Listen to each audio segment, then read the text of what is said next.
it's like my home in terms, you say the word theatre, the Royal Court's my home. I guess it's where I found out who the hell I was in terms of theatre, because thinking back, I had kind of run screaming from the Royal Shakespeare Company, where I went back happily. I'd run screaming from the kind of shouting in the dark thing, and I was doing a play by Dusty Hughes called Commitments at the Bush, which Richard Wilson directed. And in a way, he taught me to act again, and I listen and respond. And Max Stafford Clark saw that, and I was brought here to do Tom Kilroy's version of The Seagull in the 80s, which was a huge success, and because it rerouted the play to Ireland. And then I stayed on to do a Snu Wilson play called The Grass Widow. And then I was Richard's assistant director on a wonderful Robert Holman play called Other Worlds. Then I did The Lucky Chance for the Jules Wright and the Women's Playhouse Trust. And in the way that one's life is a series of join up the dots, so I kind of learnt to act again. And then The Lucky Chance led very directly to me going back to the RSC to do Les Liaisons Dangereuses. And so that led to going to Broadway, and then a whole other chapter of one's life started. And then I came circuitously back to the Royal Court, because I'd always stayed, felt at home, and always stayed in touch with whoever was running it, saw everything that was on here, and then became very involved with Elise Dodgson and the international department. I directed the first reading of Vasily Sigurev's place, Plasticine, upstairs. And then was this huge moment, I suppose, when you realise that it could only be the Royal Court where I could read a couple of emails in a copy of The Guardian and bring them to Ian Rickson, who was by that time the artistic director, and say, have you read these? Which were emails from Rachel Corrie to her parents. And only at the Royal Court would somebody like Ian pull Elise into a room with me and then set this project up, because it took a year for it to even get off the ground. And then, Kath Viner was brought on, and she and I adapted it together, and it opened upstairs. It then transferred downstairs. It then went to the Edinburgh Festival, the West End, and New York, with controversy of one kind or another trailing around with it. So, on every level, I kind of measure out my life in Royal Court steps. In a way, the Royal Court is an example where everything's should be aiming to be a game changer, because the word theatre is being questioned all the time. What is it?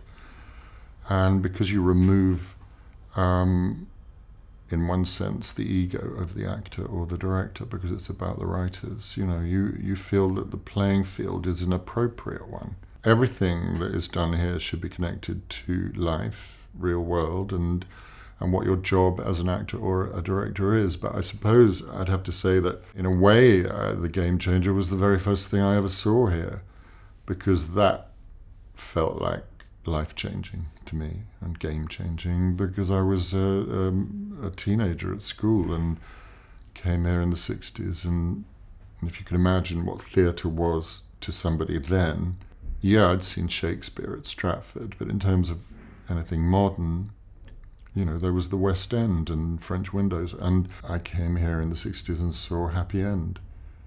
That was the first thing I ever saw here, which was, Brecht and Kurt Weill, and it's like the walls open up because you see what theatre can do.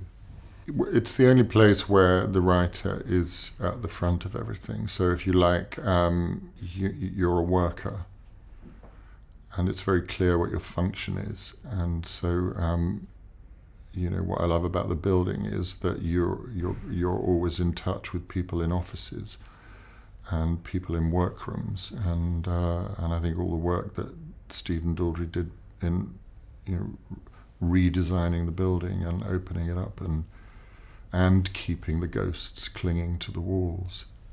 I think that was all crucial, that you recognise that great theatre spaces have ghosts on the walls. Or either that or they're accidental.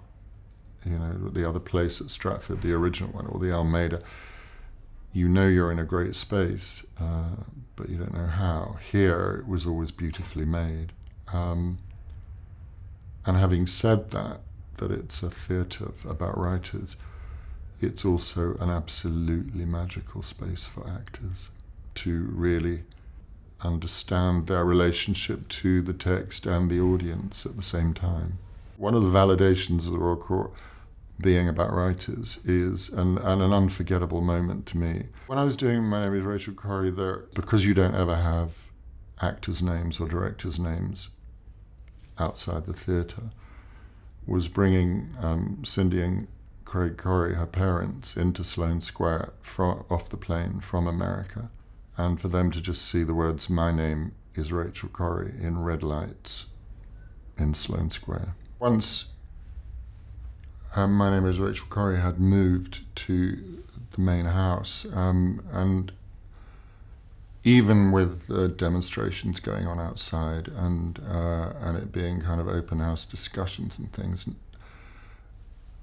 nevertheless the theatre was absolutely packed and for the whole run of it. And an unforgettable memory for me was going up in to take notes during one of the performances, up into the circle, and I opened the doors, stepped inside, looked around, and I would say I was measurably the only person up there who was over 17. What's your wish for the Royal Court for the next 60 years?